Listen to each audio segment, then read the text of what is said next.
असं आहे की आज नाशिकमध्ये आपण जे भव्य पुतळे उभे केलेले आहेत महात्मा फुले आणि सावित्रीबाई फुले.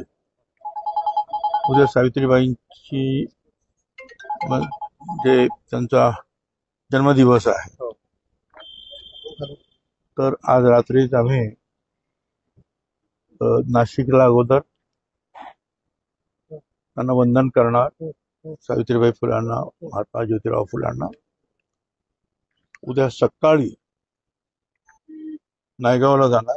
दरवर्षी जातोच आम्ही, जवळजवळ 2000 सालापासून. आणि तिथे मग मुख्यमंत्री आणि आमचा सरांचा कार्यक्रम आहे, वार्षिक कार्यक्रम आहे. त्याच्यानंतर चाकणला महात्मा फुले आणि सावित्रीबाई फुले यांचे पुतळे उभे केलेले आहेत. त्या कार्यक्रमासाठी, त्या लॉन्चिंगसाठी पवार साहेब येणार आहेत आणि मी सुद्धा तिथे आमंत्रित आहे. मी तिथे जाणार. मग आणखीन मग पिंपरी चिंचवडला पुन्हा एकदा आणखी सावित्रीबाई फुल्यांच्या संदर्भात एक कार्यक्रम आहे. 4-5 कार्यक्रम उद्या आहेत. त्यासाठी मग जाणार. राजकीय चर्चा वगैरे तुम्ही परदेशात असताना काही राजकीय नेत्यांचे फोन वगैरे तुम्हाला आले होते का पुन्हा मनधरणीसाठी? कारण तुमच्या नाराजीचंच नाट्य तुम्ही जाईपर्यंत सुरू होतं. असं आहे, मला कुणाचे फोन वगैरे आले नाही. आले तरी मी काही तुम्हाला सांगू शकणार नाही.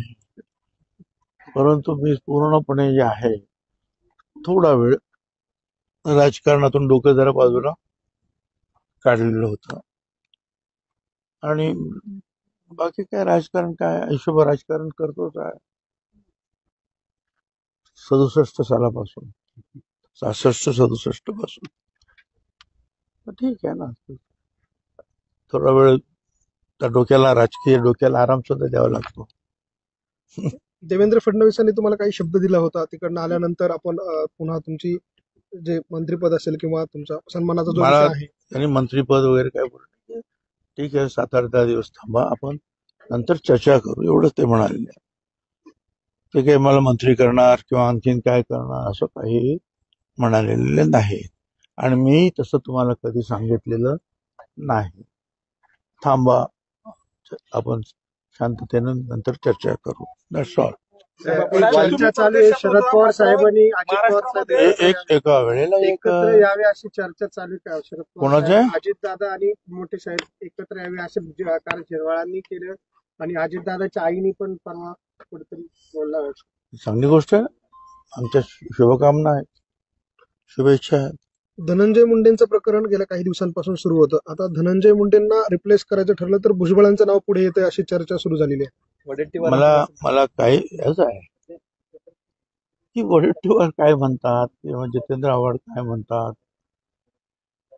त्याच्यावर मी काय चर्चा करू शकतो आणि हेही डोक्यातून काढता की मला मंत्रिपद मिळालं नाही, मला ते मिळालं पाहिजे म्हणून कुणाला तरी काढा, असं काही माझ्या मनात आहे, हे सुद्धा येणं अशक्य आहे.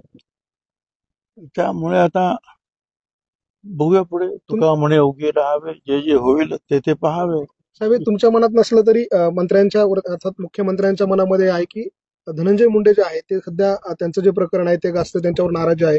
पण त्या जागेवरती ओबीसींचेच एक मोठा चेहरा म्हणून भुजबळांकडे बघितलं जात आहे. असं आहे की मुख्यमंत्र्यांच्या मनामध्ये हे आहे ते ओळखणारे मनकवडे आपण कधीपासून झालात की त्यांच्या मनामध्ये काय आहे. जे मला ते कधी म्हणाले नाही ते तुम्हाला कधी कसं काय कळालं. चला, आपण संध्याकाळी भेटूया. कार्यक्रमाला अवश्य या. सावित्रीबाई फुले यांची जन्मतिथी आहे, त्यानिमित्तानं जे आहे अर्थात फार मोठे पुतळे आपण चांगले तुमच्या सहकार्याने आपण उभारलेले आहेत. आपण सगळे वंदन करूया. आणि सावित्रीबाई फुले, महात्मा ज्योतिराव फुले हे आमचे जे पॉवर स्टेशन्स आहेत, दरवर्षी आम्ही महात्मा फुल्यांच्या वाड्यावर नायगावला जात असतो.